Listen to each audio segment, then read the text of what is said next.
Hi everyone, welcome back to my channel. Today I'm going to talk about my identity theft situation and the things I learned that you can do if you're a victim of identity theft to keep your credit profile as accurate as possible so you can continue to maintain a high credit score and be able to continue to do the things in life that you're trying to do, like purchase a home and a car. So I have three main things that you can do if you are a victim of identity theft to have the lowest possible impact of this tragedy happening to you. Um, I'm going to attempt to have timestamps on this video and get more sophisticated with my YouTube channel. But if you happen to watch this video and you don't see timestamps, I couldn't make it work this time. So just keep watching and hopefully I figure this out. So before I get into it, I just want to give a little background on what happened to me. I got into credit repair because I had terrible credit most of my life. I never learned about credit, how important it was, how to build credit, how to maintain good credit, and bad credit was my dirty little secret. And after a divorce from my husband and my car getting repossessed and having too bad of credit to even get another car, I really recognized I needed to take control of the situation, start working on my credit. So almost 6 years ago, I started working on my credit. I learned a lot about credit. I got board certified, credit score certified, and credit repair certified to repair credit. And I really started helping people with credit. My credit score started to soar. I'm finally in the position to start applying for a home loan, and my identity gets stolen on the dark web.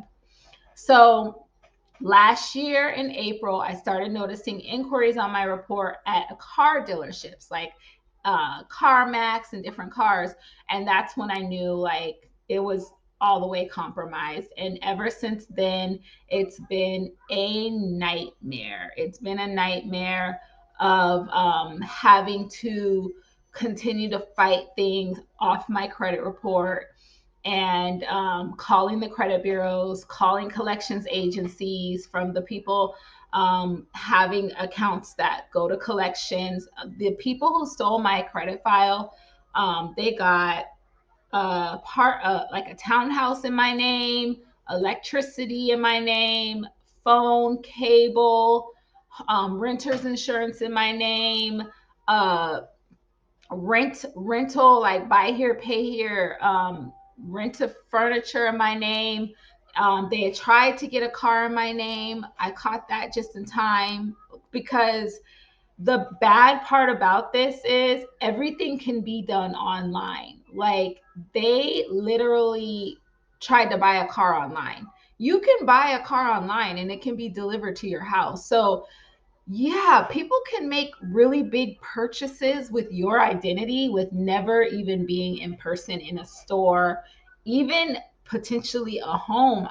I'm buying a home right now, and most of my paperwork I'm signing through DocuSign. So it's definitely a serious issue that can really impact you if you happen to have your identity information on the dark web and your identity gets stolen.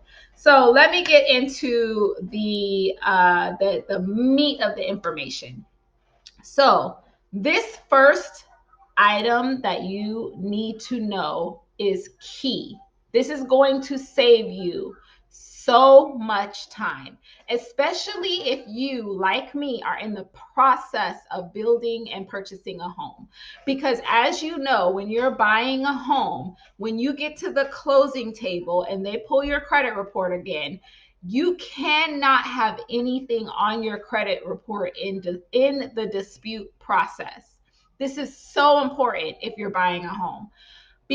And why this is important if you're a victim of identity theft is because things are going to pop up on your credit report, and you don't have 30 days for a typical dispute process if you're a victim of fraud and you're buying a home. So you need to know this consumer law, this code, because you're going to have to not only contact that collection agency and send them all your documentation.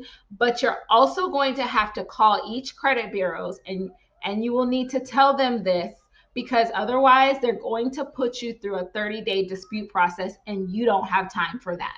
Okay, so the first thing is 15 U.S. Code 1681C-2.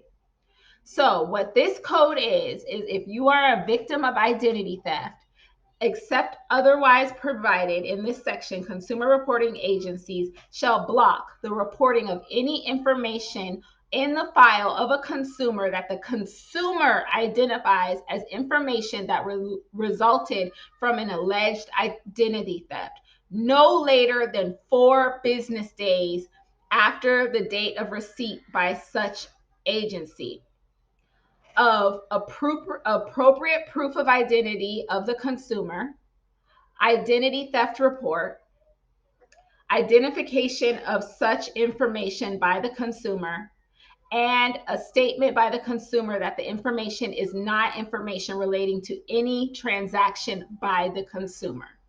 So what this means is that as a consumer, when you are monitoring your credit report and you noticed something on your credit report that you did not authorize to be opened with a company, you call the credit bureaus and you identify that you are a victim of identity theft, that you did not authorize this company to use your personal information to open this account. So you identify it, and then you need to provide your proof of identity, which is a license with your photo and your correct address and proof of residency. You send those 2 documents to the credit bureaus, and you need a copy of the identity theft report. So once you send your identity theft report, your proof of identity into the credit bureaus, and you identify that this is a result of identity theft, then they are required to remove and block this information from being reported on your credit bureau within 4 days. So it's not a 30-day dispute process.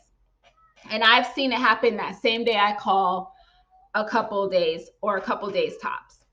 So you may need to quote this code to the representative you are speaking to so that they know that this is the action they have to do. Because if you don't, what they may do is they may start a 30-day dispute process, which you cannot afford to have happening if you are trying to buy a home.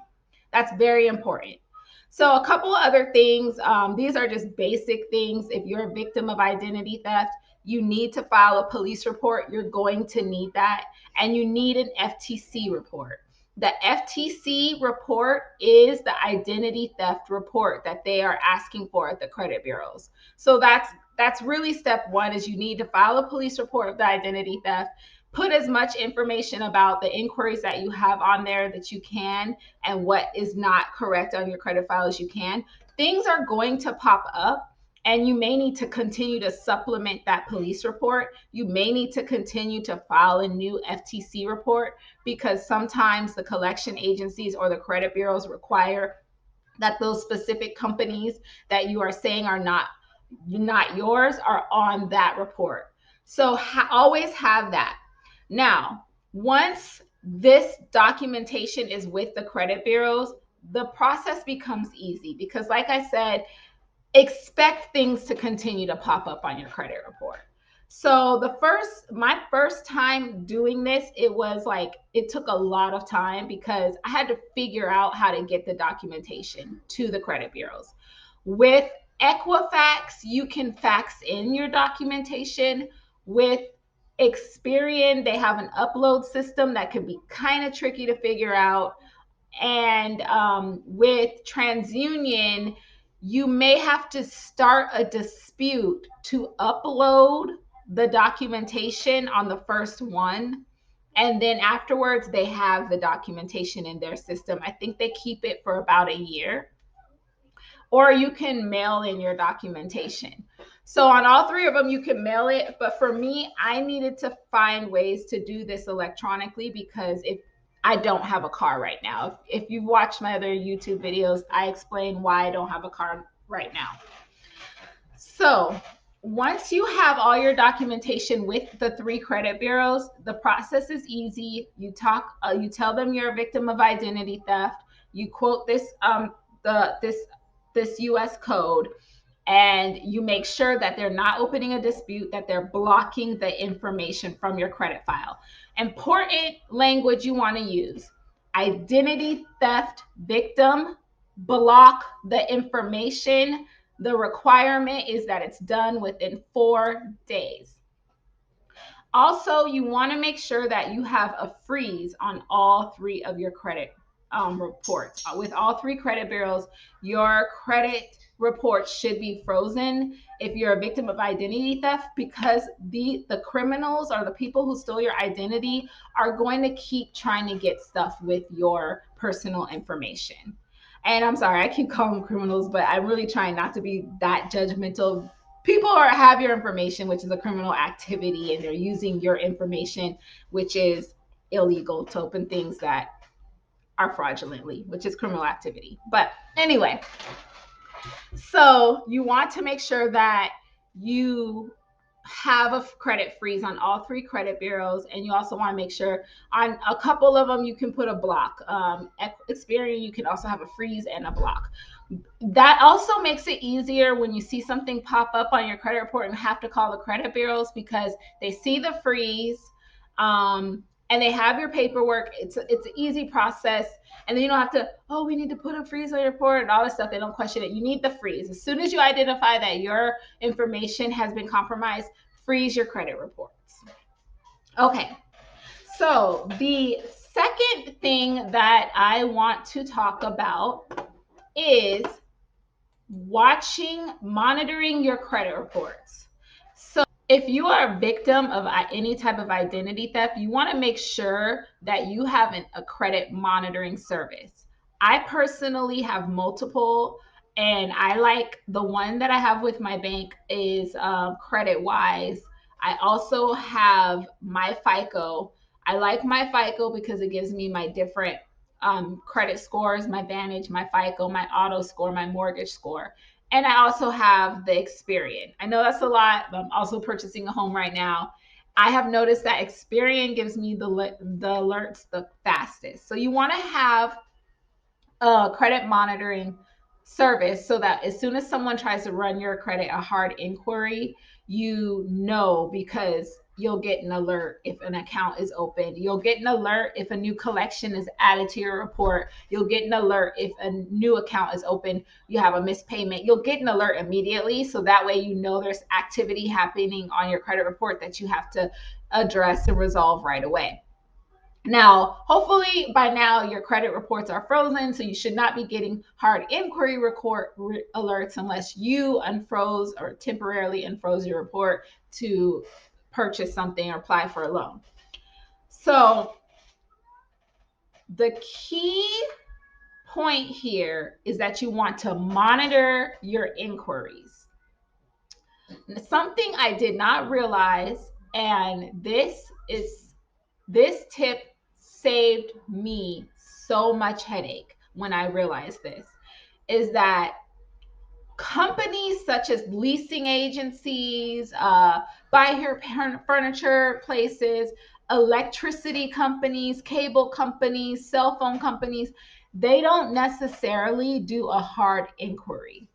They can do a soft inquiry on your credit file to pull up enough information to open an account, and you will not know about that inquiry because you don't get alerts on soft inquiries. Also, I don't believe that when companies do soft inquiries, they always see the alert about your credit freeze. Something about their system, I'm noticing a lot of the soft inquiry companies, they are just opening these accounts. So this is what you need to do if you're a victim of identity theft. You need to regularly, especially if you're purchasing a home, once or twice a week, I believe once a week at least you can request your credit file from annualcreditreport.com. You get a free credit report at least once a week. You want to request your credit report and look for the soft inquiries. They're going to be all the way down at the bottom of your inquiries. When you look at your soft inquiries, you're going to see all of the different companies that are accessing your personal information. So while you're looking at your soft inquiries, you will notice that there's probably several companies on there. For me, I noticed Verizon. I actually saw that when I started looking at it, the day I started looking at it, I saw someone that a soft inquiry for furniture. I called that phone number and I was able to have them tell me that an account was just open. They had just gotten furniture and they also got that furniture repossessed that day because I let them know that was a fraudulent account and I did not authorize the opening of that account. I gave them my police report number and the whole ordeal, and they were able to get that furniture. So what this does is this prevents that account from being opened or opening and staying open, not being paid on, and then turning into a collection on your credit report 6 months to a year later that now you're going to have to call the credit bureaus and address. So this is a way you can catch it before it happens.